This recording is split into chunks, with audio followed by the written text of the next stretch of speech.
तो क्या आपको भी लगता है ईद की असली तैयारी चांद देखकर नहीं बल्कि किचन के बिखरे हुए बर्तन और प्लेटफॉर्म देखकर शुरू होती है। तो अस्सलाम वालेकुम मेरी प्यारी यूट्यूब फैमिली, कैसे हैं आप सब। उम्मीद करती हूँ आप सब बिल्कुल ठीक होंगे और खैरियत से होंगे। मैं भी बिल्कुल ठीक हूँ अल्हम्दुलिल्लाह। जी हाँ, मुझे बिल्कुल पता है कि मैं ये व्लॉग डालने में बहुत ज़्यादा लेट हो गई हूँ यार, मुझे क्योंकि बिल्कुल भी टाइम नहीं मिला। और ये व्लॉग मैंने ना चांद रात के दिन शूट करके रखा था और आज ना ईद का चौथा दिन है। कोई नहीं यार, अभी भी ना ईद की वाइब है, तो मैंने सोचा last but not the least इसलिए मैं ये व्लॉग अपलोड करने जा रही हूँ, क्योंकि मैं कोई सा भी व्लॉग ना शूट नहीं कर पाई हूँ। मैंने अपनी ईद की तैयारी का व्लॉग शूट किया है और इसी वजह से ना बस क्या ही आपको बताऊं, इतनी दावत ने और इतने मेहमान थे ना कि मैं बिल्कुल भी कुछ ना शूट कर पाई। और वॉइस ओवर तो मैं मेहमानों के सामने कर ही नहीं पाती, क्योंकि आप लोगों को पता है कि ये जो व्लॉग, ये चैनल जो मैंने बनाया है ना, ये मैंने किसी को भी नहीं बताया अपने रिश्तेदारों में। ये सिर्फ मुझे, मेरे हस्बैंड को पता है और थोड़े बहुत रिलेटिव्स हैं जिन्हें पता है कि हाँ ये व्लॉग्स मैं बनाती हूँ। यूट्यूब पे मेरा चैनल है, वहाँ पर मैं डेली व्लॉग्स अपलोड करती हूँ। इसलिए जो मेहमान आए थे या जिस मेहमानों की हम गए थे ना, वहाँ पर मैं बिल्कुल भी ना वॉइस ओवर कर पाई और ना ही कुछ शूट कर पाई। तो ये चांद रात का मेरा व्लॉग था, तो मैंने सोचा मैं यही अपलोड कर दूं, जो जो मैंने शूट किया है वो आपको सबको बता दूं। तो यहाँ ना मैंने जैसे आप लोगों को बताया था कि मैं वॉलपेपर लगाने वाली हूँ, तो मैं वो उसी की तैयारी कर रही थी। पर इतने में ना मेरे हस्बैंड आ गए और अपने साथ लेकर आए थे वो फालूदा, बुरहानपुर का फेमस फालूदा।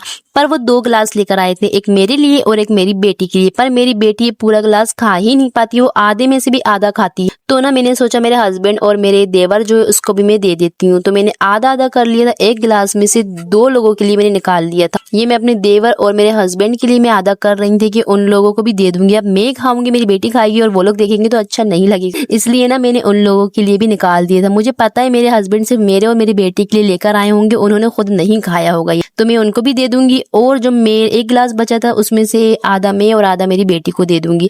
मेरी बेटी भी ना वैसे सिर्फ आइसक्रीम ही खाती है, फालूदा वो पीती ही नहीं, तो उसको ना आइसक्रीम में सिर्फ दे रही थी ताकि वो आइसक्रीम खा ले। और उसको ना इसी गिलास में चाहिए था, बोल रही थी नहीं मम्मा मुझे कांच के गिलास में नहीं चाहिए, मैं प्लास्टिक के गिलास में डिस्पोजल में ही पीऊंगी। तो मैंने ना ये 2 गिलासों को 4 गिलासों में कर लिया था। और ये बर्फ इसके अंदर आखिरी में मैंने डाल दिया था। यार ये जो बर्फ बाहर से आती है होटल्स वगैरह से, इनका ना कितने क्रिस्टल जैसे होते हैं, कांच जैसे, जैसे हम घर में जमाते हैं तो उसमें गैस भर जाती है और वो थोड़े से ब्लरी ब्लरी हो जाती है, बट जो होटल्स वगैरह में से कांच आती है कितने क्रिस्टल होते हैं ना, कितने साफ सुथरे से लगते हैं एकदम। तो यहाँ पर मैं नहा धोकर ना वापस से आ गई थी अपनी सफाई करने की। अब मैं सफाई कर लेती हूँ क्योंकि मुझे ये पूरा वॉलपेपर हटाना था और ना मेरे हस्बैंड भी जा चुके थे, ये सिर्फ मुझे अकेले ही करना था। तो ये वॉलपेपर में हटाने आ तो गई थी बड़े उससे, बट जैसे ही मैंने देखा ना यार, यहाँ तो ये देखो ऐसे निकल रहा है, सिर्फ इतने इतने से टुकड़े टुकड़े निकल रहे हैं, पूरा मैं कैसे निकालूंगी। मैं तो ये देख के मुझे सदमा लग गया कि निकालते निकालते तो मुझे अगले साल ईद आ जाएगी, क्योंकि इसको निकालने पर सिर्फ थोड़ा थोड़ा सा निकल रहा था और इतना खतरनाक चिपका हुआ था ना कि मैं तो सदमा ही मुझे सच में लग गया था कि मैं कैसे निकालूंगी और मैं अकेली। ये वॉलपेपर ना जो दीवार पर वॉलपेपर चिपका हुआ है ना, उससे बिल्कुल फिट था एकदम, उसके ऊपर चिपका हुआ था। अगर मैं निकालूंगी भी तो साथ में वो वॉलपेपर भी निकलेगा। मैं इसको निकालने की कोशिश तो कर रही थी,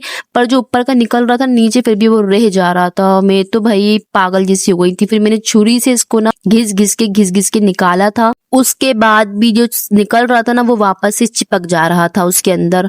मुझे ना लिटरली रोना आ गया कि अब मैं क्या करूं। मैंने काम शुरू तो कर लिया है पर अब ये मैं खत्म कैसे करूं, मुझसे नहीं हो रहा था। हर थोड़ी थोड़ी देर बाद आकर मैं इस पर पानी डालती थी और छुरी से कस कस घिसती थी। मेरे हाथ ना पूरे लाल पड़ गए थे। मैं इसको निकालती और जो निकलता ना वो वापस से चिपक जाता था इसके अंदर। ये देखो आप लोग, ये पूरा बुरादा जैसा इसके अंदर से निकल रहा था। सच तो ये है ना कि एक औरत के दिल का हाल ना उसके किचन से ही पता चलता है। जब दिल में सुकून हो ना तो किचन का एक एक कोना सबक देता है, और जब दिमाग में थोड़ी उथल पुथल हो तो ये साफ सफाई मेरे लिए एक थेरेपी का काम करती है। बड़ी ईद पर मेहमान नवाजी और दावतों का एक अलग ही मजा होता है। कल से जब कुर्बानी का गोश्त आएगा, मसालों की खुशबू आएंगी, नए नए तरह के खाने बनेंगे, तो अगर आज किचन साफ नहीं होगा तो कल बहुत अफरा तफरी हो जाएगी। इसलिए चाहे कितना भी थक जाऊं, चांद रात को ना मैं किचन की डीप क्लीनिंग किए बिना नींद मुझे आती ही नहीं है। सफाई करते करते मैं कभी कभी सोचती हूँ कि अपने रिश्ते भी बिल्कुल इस किचन की तरह ही होते हैं।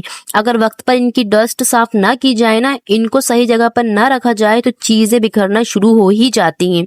इसलिए काम के साथ साथ अपने दिल और दिमाग को भी साफ रखना कितना जरूरी है ना। कभी कभी बहुत ज्यादा थकावट हो जाती है, एक तरफ घर की जिम्मेदारी, दूसरी तरफ माशाल्लाह इतनी हाइपर एक्टिव बच्ची को देखना और फिर इन सब के बीच अपने लिए थोड़ा सा वक्त निकालना। लेकिन जब मेहनत के बाद आखिरी में किचन चमकता है ना, तो लगता है सारी थकावट एक पल में ही दूर हो गई। वो कहते हैं ना, तैयारी जितनी खामोशी और मेहनत से होती है ना, त्योहार का मजा उतना ही दुगना हो जाता है। अल्हम्दुलिल्लाह मेरा किचन तो इस बड़ी ईद के लिए बिल्कुल ही रेडी है। बस ना इस पर अब मुझे वॉलपेपर लगाना है, उससे मेरा किचन और ज्यादा अच्छा हो जाएगा।